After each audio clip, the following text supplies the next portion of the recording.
extremely pleased to introduce our first speaker tonight, Professor James Landay. We've been waiting for you here at Stanford for some time and are just thrilled that this is Professor Landay's first quarter here at Stanford. He comes by way of Intel, Microsoft, University of Washington, Cornell's NYU campus, and an involvement at Tsinghua University in setting up what's called the World Lab, in which you're looking at the interface of design and technology. And his particular interests have to do with human-machine interaction as it's brought together to activate, inspire, and maintain personal change. So with that, Professor Landay, we're delighted to have you here. Thank you. Welcome.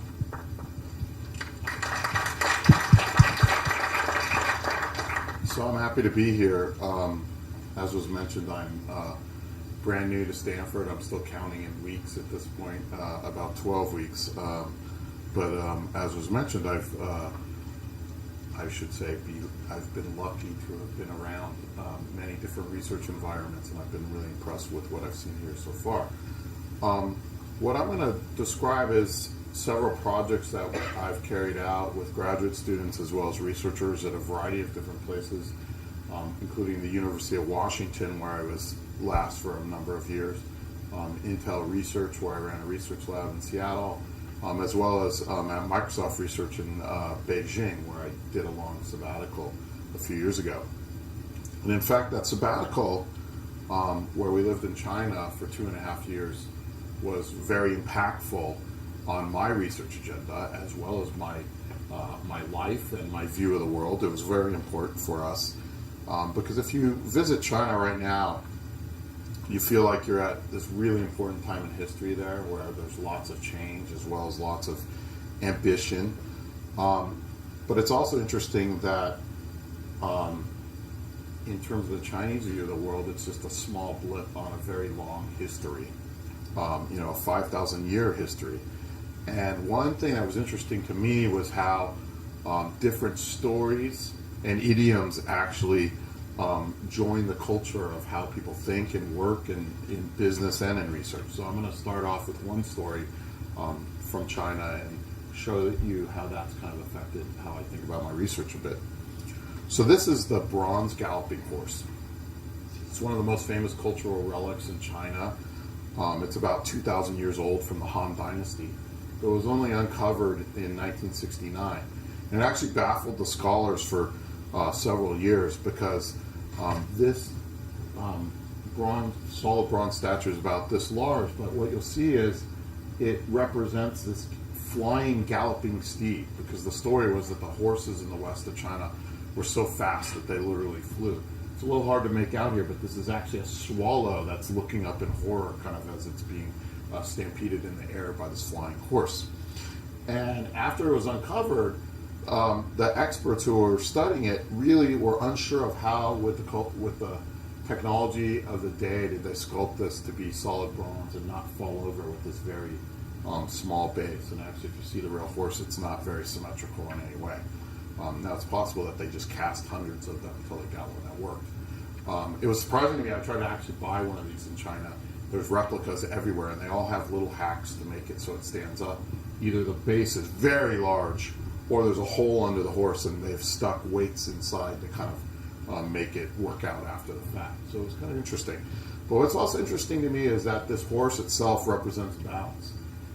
It's balance between the artistry of the day and the technology and science to somehow calculate the center of mass and how to make this. And this idea of balance between this kind of art or design and technology, I think, is important in making new products that are going to be desirable to people in the future. So a lot of the research that I do tries to take a look at both of these. So we try to look at both design and technology and how we put them together. So we have these very human-centered approaches and computer science-centered approaches that we combine. At the same time, my time in China has led me to believe that if we're looking to innovate and do new things, it's often important to look at this in a cross-cultural way, that by looking at things from a different culture, we can come up with new ideas faster if we only see our own. So in fact, in a lot of my work, I've tried to look at, what's the difference between an Eastern or Western view, for example, and how that might affect design. So what I'm going to share with you is two different domain areas where we've done research and where we try to find a balance. So in the first is balance with our own environment. So here is an image of Lake Mead.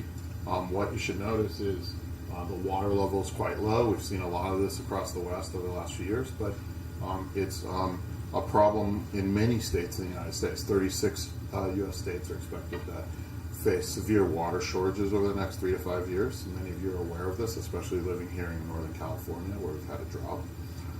I wasn't really aware of this kind of long-standing problem, though, also in China until I was living there. So this was while I was living in China.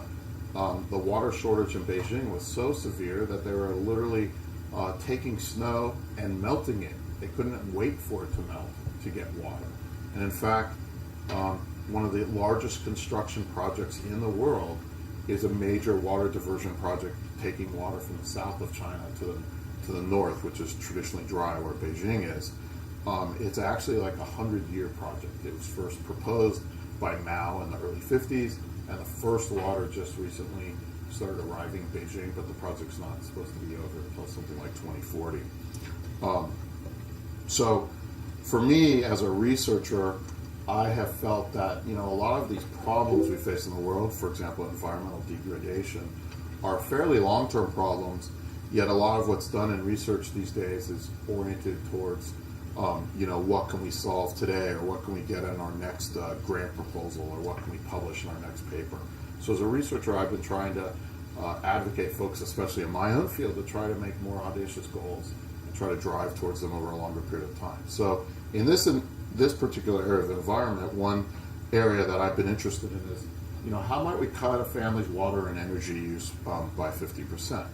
Now, you might just say, give me a couple $1 million, or maybe here in Palo Alto, $4 million, and we'll build a house and we'll make it, fully sustainable. But more interesting to me might be, what do we do with $5,000 or $10,000 with existing homes and existing people's habits? How might we encourage more sustainability in terms of their energy or water use? Now, to me, this is really a problem that has three major components to it. One is really a policy aspect. If we tax carbon, or we tax oil properly, or whatnot, we might have a lot of change there. As a technologist, I'm interested in those, but it's not particularly where I play. So I'm going to talk mainly about what we might do with respect to technologies, and also with respect to how we use design as a way of changing behavior here. So one project that was carried out at the University of Washington is called HydroSense.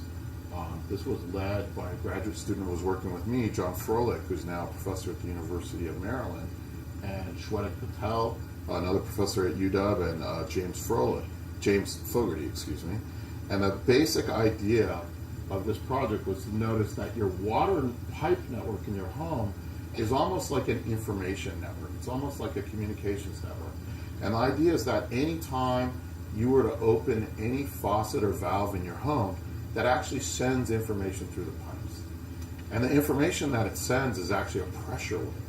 And you could measure that pressure wave very inexpensively at one spot. Let's say the spigot of your hot water heater, or outside on one of the spigots, or more commonly these days under the kitchen sink.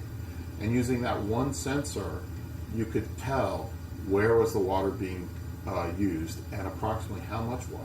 And this really led to an innovation that led to water sensing at a factor of 10 or more cheaper or less expensive than previous technologies. So here's the basic idea in action. You see these waveforms represent a faucet, a toilet, and a tub in a home. And what I want you to just notice is this is an open event. So you see this little spike down there. And then here's the close on that valve. And then in the middle here is a toilet and then a tub opening. And the key to notice is just those waveforms look different. And in fact, even if it's the same kind of faucet, let's say you have two bathrooms and they have the same Kohler faucets, you will actually see a different signal just because it's going through the network of pipes, and that signal is being attenuated in a different way. So with some simple processing machine learning, we can actually tell with over 95% probability correctly what is the valve that's opening, and then approximately how much water is being used, really inexpensively. So this actually led to a startup company that these folks did that was eventually bought by Belkin, which makes a lot of add-ons for iPhones and other home networking gear. And so here's the Belkin Echo. You simply put this in with the hose under your kitchen sink, plug in this little Bluetooth computing module there, and you can tell where the water is being used.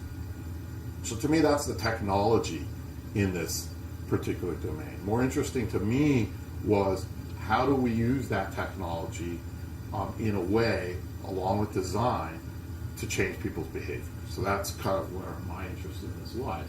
So for example, every year at the Consumer Electronics Show, you'll see some company putting forward the smart fridge. And every year I get to use this in my undergraduate class to say, is this a Hall of Fame or Hall of Shame user interface idea, and see what they say. We're finally getting close to where it might actually be useful, but it's pretty much a Hall of Shame. Very few people have a real need for the smart fridge to tell you, hey, you need milk. Usually you just go, hey, we're out of milk. Somebody pick it up later. It's not an emergency. But hey, I thought, wait, I could take over that display on those smart fridges and actually put something useful there. What I would call an ambient feedback display or an ambient display. The idea being that every time you open the fridge or walk by, you might glance at that display and we can somehow change your consciousness of that information that we want you to know about. So John Freilich, as part of his PhD, actually designed over 100 different ambient displays looking at water usage in the home. And he actually tested these in a large online study with hundreds of people to try to understand this design space, to understand if people really want, very quantitative like graph metrics or things that were more visual in other ways, and what were some of the privacy issues of Johnny's using a lot of water in that upstairs bathroom. Is that okay for us to reveal that it's Johnny's bathroom, or would that cause tension in the family? And we found different reactions depending on who you were. So we tested a lot of these displays for a lot of these issues in this work. I'm just going to show you a couple in more detail to give you an idea of some of the benefits as well as some of the problems in trying to design for this space. So this is one that we call the aquatic ecosystem. So it might start out like this, and we've sped it up in terms of time, but you might have some kind of water-saving goal for your home, and you have this fish, Frank, and you have this tracker there on the left kind of showing you if you've met your goal, and it might go over time. We sped it up. So Frank met his goal, so he gets to meet his mate. And let's say they do that again, they have some guppies, and so on. Eventually we have a whole fish tank, or we might have a water wheel down here, or whatever kind of nice things you like to have in your aquarium. John also made it touch sensitive so that you can play with it and the fish kind of swim away. So that's one such design that we have. What do you know? People with kids kind of like that design. It was a little more playful. One of the problems with it is it doesn't really give you a lot about where you're using the water. It's more of just, it would be kind of similar to if you just had a number. This design here called Rain Flow tried to get more at kind of what were the activities behind the water. So in this design, John actually put it particularly in something that also had the news and the weather, and then some kind of display of total water over time, and then the date and time. Again, the idea to cause you to want to glance at this for other reasons, and then maybe you're going to also take in this other information. So in this case, these different categories are kind of showing you where the water use is, again, sped up over time, real display. Maybe you have a goal that's based on the height of these different tanks, and then over time you might see where you are with respect to your goal. So in this case, again, he made it a little interactive. This is the programmer at play just trying to show what they can do. But let's say this is your display, and you see that the toileting water there goes over, so it kind of spills over and turns red. Okay? Now, John did a lot of other work, eventually wrote his PhD dissertation. Never got to the point, though, besides these online studies and going into a few homes and doing more qualitative feedback, did not get to the point of, let's say, doing a year-long field study where we really controlled for the kind of feedback to see what kind of behavior change you could get. And that's really the next step in this work. At the time, it was hard with very prototype hardware. Now that the Belkin product's out, it might be a lot easier to run this study. And you might find out a lot of things. So, for example, this might seem like a good design, but in my home, my kids might want to be flushing that toilet to see it turn into something like that. We don't really know until you really study it with people in situ. You can show this to people on the web or have them come into your lab, but that's not the same as seeing whether it actually changes behavior in the way that you might want to do. In another kind of study in this vein, Kate Everett, who did her PhD with me, had the idea of kind of studying more of a large table interface where a family would actually come into some place to run this, figuring people didn't have these tables yet at home, but maybe they will eventually, like in a library or something like this. And they would see their energy and water usage for both electricity and gas and things like this, as well as we had transportation for the car. And then they could make shared goals with it by changing the height of these plugs and looking for ways to change their behavior. So that's another way of kind of bringing people into their data to visualize it in real time. So the one I did on that also was transportation. So we actually did a larger project in this space. Again, John was the first author, John Freilich, on this. This was called the UB Green Transportation Display. And the basic idea of this interface was to say, every time, every day, people pull their phones out of their pocket about 100 to 200 times a day. Whether it's to check the time, to send an SMS, to play Angry Birds, check the calendar, whatever it is, about 100 to 200 times a day, people are just pulling out their phone, unlocking it, and then doing something. The basic idea here came out of some earlier work by Sonny Consalvo, who I'll talk about in a minute, was could we change the background display on the phone such that when it came up, you would see some display. So in this case, we were trying to encourage green transportation behavior. So every time somebody engaged in a bit of green transportation, this tree would grow leaves as it went across, eventually these blossoms. And it would show you the last kind of green transportation here. So in this case, carpooling. We wanted to know if people were carpooling or riding their bike or walking, taking public transit like a bus or train. And the problem with this kind of design was, although 80% of the people we spoke to in a survey said, yes, I would like to improve my transit behavior, be more green, when you actually did a study where we actually had people report on every trip they took, as they took them, I would ask them a survey using an ESM study saying, why did you use this mode of transportation? We saw you just took the bus, or we saw you just drove your car. Being green was 5th or 6th on the list. Much more common were things like how much money did I save, or how fast was it, or how convenient, or was it calming, or could I get exercise while I did it, or could I read or get other work done. So in this display, we actually tried to show at least those ones that correlate with being green. So saving money, or like let's say you take the bus or the train, maybe it's more calming than trying to fight your way across the Bay Bridge, or you ride your bike and get exercise, or maybe in public transit you can get some work done. And so in this case, if you meet your goal for the week, these eventually these fruit would appear. So, and then after the week ended, it would start over like this.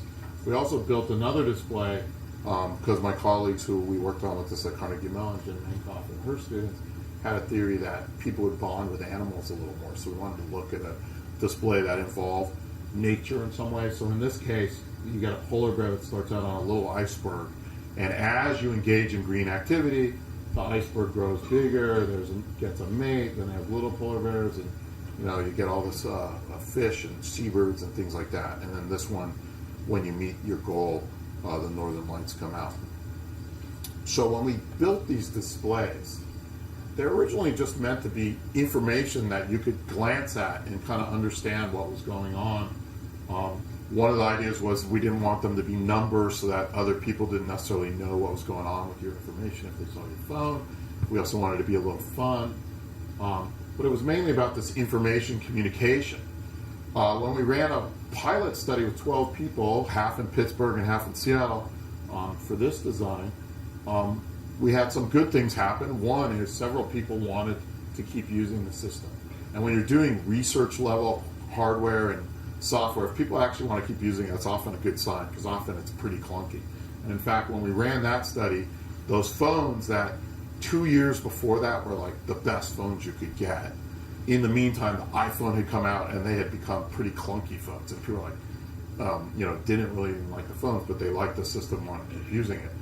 I put in quotes here, we saw some behavior change because a 4-week study is not long enough to be able to tell that. But there were kind of some very bad, let's say, habits of people, especially in Pittsburgh, in terms of driving half a mile or a mile to their friend's house and things like this, and they changed that behavior. They became more aware of what was going on. But more important was the result that was not what we were looking for in the study, was qualitative feedback from several of the people who said, oh, I really like the game. Or I would be at work and somebody asked me, what's going on with the bear story now? And they wanted to see it. And we said, what game or what story? We didn't design it as that. But people saw it. Even this very simplistic, you just kind of have this display that's changing in a kind of almost linear way as you go. People found it as a story or game. And that was kind of an interesting result that we wanted to use in later designs, was to say you could use a story or a simple story as a way to maybe drive longer term engagement in these systems, because we've built a number of others. And one of the problems is they seem novel at the beginning, people are engaged, but if you were running some of these things for 3 months, and you saw what happens when you finally hit your goal, the northern lights come out or whatever, after a while it gets kind of old. You can imagine even user contributed authoring simple visual displays, and you just subscribe to it. You don't know what's going to happen, and you're engaged just to find out. For example, the driving game or the mountain climbing game. You know the theme, but you don't know what happens exactly. So that's one nice thing that came out of that.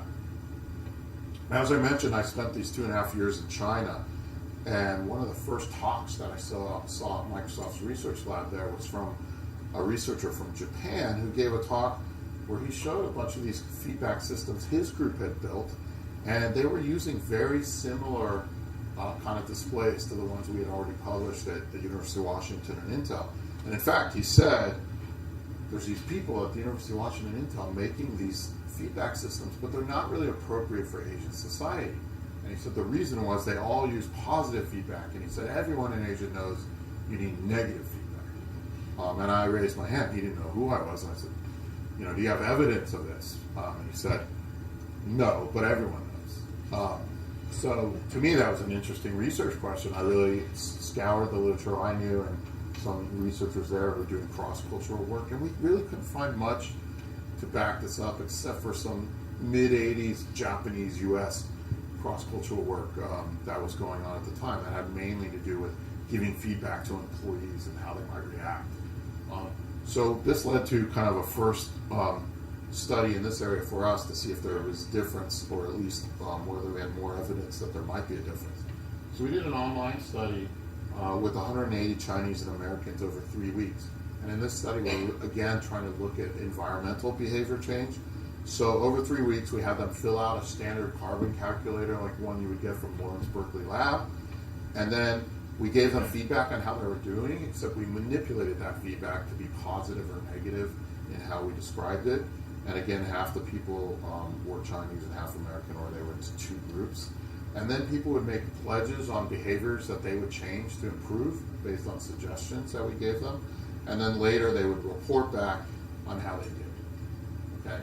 Now this study has several flaws. One, it's based on self-report. Okay, so we don't really know how their behavior changed. We only know what they told us. So there could be, some confounds in that. Also, again, it's only over a few weeks, so it's not a long-term behavior change. So take the results here with a grain of salt, but they lead me to believe there's something interesting here. So again, we thought positive feedback was the right way to go, and it was based in the literature that we had read about behavior change. And so that's why all the interfaces we had designed were mainly based on when we do the good behavior, we show you some nice feedback, but negative behavior, we wouldn't make the tree die or anything like this. Though other research would lead you to believe you want to do a little, but maybe not a lot. So what do we know? The negative feedback did have a larger impact on the Chinese participants. It was a statistically significant difference that the negative impact led to more, at least self-reported behavior change. The American situation was the opposite, though that result's not statistical.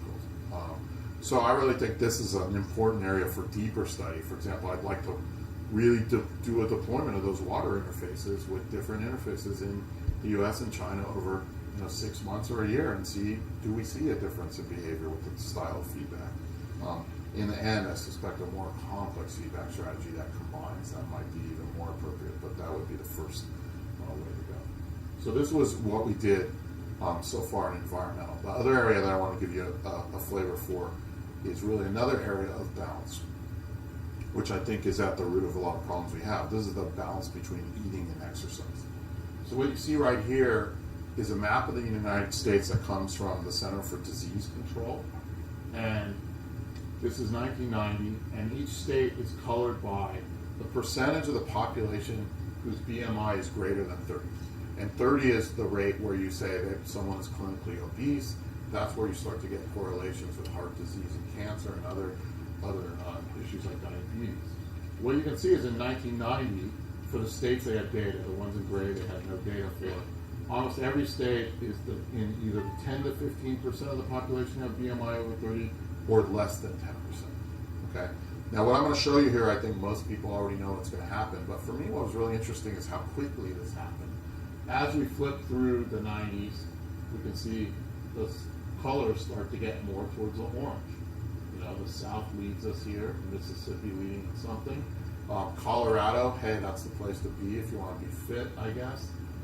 But eventually everyone turns to a shade of orange, and again, leading down there in Mississippi. And as we move on, the last year of data with this methodology uses 2010.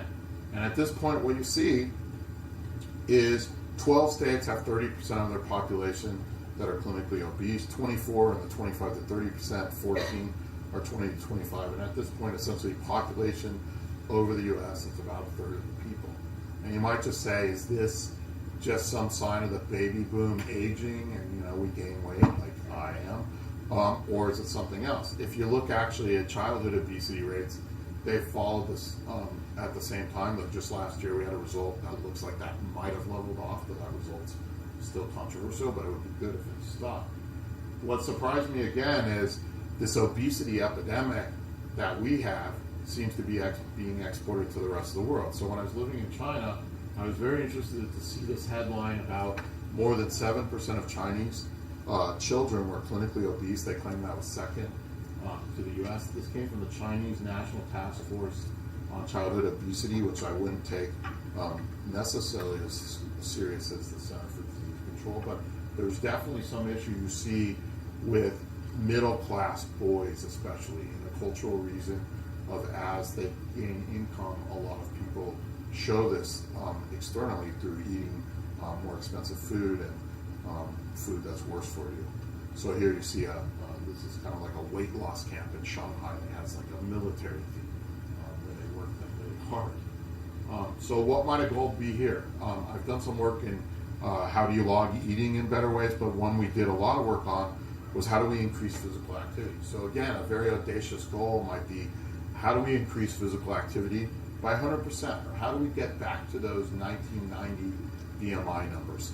Again, there are a lot of factors here. There's policy factors, like everyone knows about subsidies for corn and corn sugar and where it is in our food. That could be one of the factors. Another factor could be, in terms of people being fearful about their children playing outside unsupervised. So there's a lot more kind of indoor time and less outdoors, at least when I was growing up. There could be things having to do with video games. We don't know exactly which one piece it is, and it's probably a combination of those. And again, policy, how you build cities, how you make them walkable versus where you have to drive everywhere. These all have major factors. I could reach this goal right here by just telling you, move to Manhattan.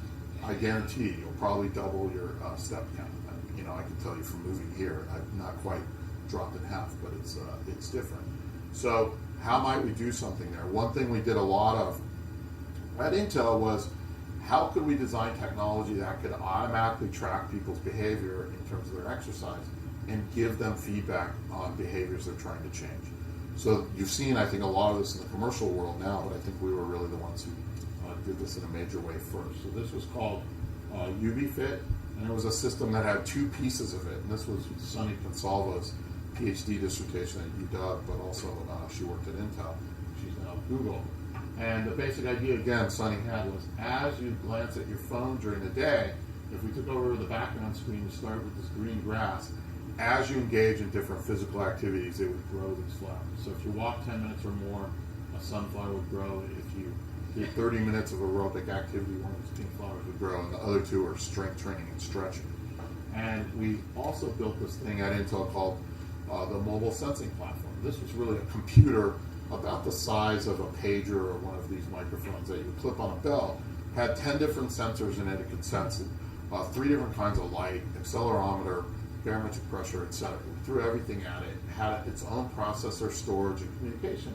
Because at the time, something like 2008, these kind of phones, 2007, could barely just run the graphics and show your calendar or do email, let alone do machine learning right there on the device. So we weren't thinking the future would be a lot of kind of geeky people walking around with those things strapped to their belt. We knew eventually it would all be built in, but as computer scientists, the way to explore the future is to invent it now with what technologies we have, even though we know eventually they'll be cheaper, faster, and smaller. So over the week, your flower garden grows like this, and if you meet your goal, this butterfly would appear. And again, the idea is not that someone would count their flowers and go, oh, I have 3 this week. The idea is if at the end of the week, you're looking like this, you feel good about what you've been doing. And if it gets towards the end of the week and you're looking like this, you might feel, I should take my gym bag today to work and not go to lunch, or I'm going to ride my bike instead of taking my car and try to increase your exercise. That was the basic idea. The technology behind all this was essentially collecting these sensor readings from this device, doing machine learning on it to figure out what was going on, and then sending those to the phone, which could then figure out what it meant for the particular application. So smoothing that means this device would 3 times per second say, I think you're walking, running, walking. And then this device would go, okay, I think that means walking. Okay, but if we had a different application, we might want to, in real time, change the display or some other thing. But for this, we want to smooth it out over, minutes. And then the phone would do that. Now again, as soon as smartphones that were good enough came out, so the first Android phone, the first iPhone, students working with me and James Slovey showed that you could get 95% accuracy doing this just with the accelerometer on the phone. The latest thing is the Microsoft Band, which is this I'm wearing right here. Scott's opponents who did that worked on this at Microsoft. This device has the same amount of sensing and computation as that big black box that was on my hip in the other picture had. So, what were the surprising results here? We thought that activity inference was the key feature. In fact, as the head of the research lab running Intel Research Seattle, I probably spent a lot of money on a lot of hardware engineering, a lot of machine learning to try to build this device that could figure out what you're doing, and it's still one of the best done today. We can tell if you're walking, running, biking on a Stairmaster, on an elliptical trainer, or going upstairs. In fact, most of these other things do like 2 of those. So it was pretty good. And I thought, okay, that's really the key, be able to do this automatically and not have people that have to journal it, because anyone who's done journaling knows you can do it for a while, but if you've ever done Weight Watchers or any of these other things, people eventually draw a blank. So we did a 3-month field trial with 28 people, and there were 3 really key conditions. One was the full system, where you had this display with the garden, as well as this automatic activity inference on your head. There was another one where you just had the garden, but no automatic. You had to journal everything using an application. We had to have an application because, the AI is going to miss things, or it's going to make a mistake. Say you were running when you were really biking, and you might have to correct it. So we already had an interface for that, but you would have to go into that interface and add everything manually. And then finally, there was a condition where you didn't have the background display, but you did have activity inference, but the only way to see it is if you ran that out. So you had to think about it. And so there's something about this glancing at the display when you're doing other things versus having to consciously think, hey, what am I doing today? For example, still on things like the Fitbit or these other devices, it's not showing me anything until I think, hey, what's my step count today? And only when I query it do I find out. Whereas with this, it was like you were going to be communicated over and over in a less conscious manner. And so, what do you know? In the results, we ran this study. At the time, we thought a horrible time to run an exercise study. It started just about now, right before Thanksgiving, ran through the winter holidays, through into January and early February in Seattle. Okay, and a lot of prior research shows that people drop off on the research at the time of year, and you can guess why. It gets dark, it gets cold, it gets wet. The holidays throw people off from their routines. And what do you know? The people in the conditions who had the ambient display were able to maintain their exercise, and the people who didn't fell off. So I think, although I still think automatic inference is important, because for long-term effects, if we did this even longer, I think self-journaling gets hard. But the ambient display is still key, and I think this is something we haven't really seen yet in the industry. I have another one that try to combines both environmental sensing as well as physical activity. This one we did at Microsoft called CP. It's more about telling a story, and although we designed this, we didn't build it, so I won't give you the results there. And what I'm going to end with is one right here that Jessica Clochard, who's a postdoctoral researcher sitting up here, is working with me here at Stanford. We're trying to see, can we communicate some of these similar things without even a visual display, but with a vibrotactile display? So, for example, if you have one of these new smart watches, could we vibrate simple patterns during the day that you could actually perceive as, let's say, a number of 1 to 10 to know, how many thousand steps you need to go or something like this? And we've already run one lab study where it showed people can perceive these patterns fairly well. And next is really to see, can we do it really in your daily life while you're doing other things, and is it too disruptive or not? And so what I'm going to leave you with is one last ambient display. This is more of a vision that students from China who came to Seattle and worked with students from the US for 3 months trying to look at how do we use feedback and behavior change, made a video about an ambient display that they imagined that we can't yet build, but they thought could be the future.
So I mean, that video was a little fun, but it was the basic idea of trying to say, can we use an ambient display as a way to encourage people to find different small points to do exercise in the day, which other research has shown might be a better way to change people's fitness. Again, you can't build that today, but in 5 years, you will have small projectors the size that can fit on your wrist and project there, or maybe you're going to project out on a wall or somewhere else. And so that was really just a concept video.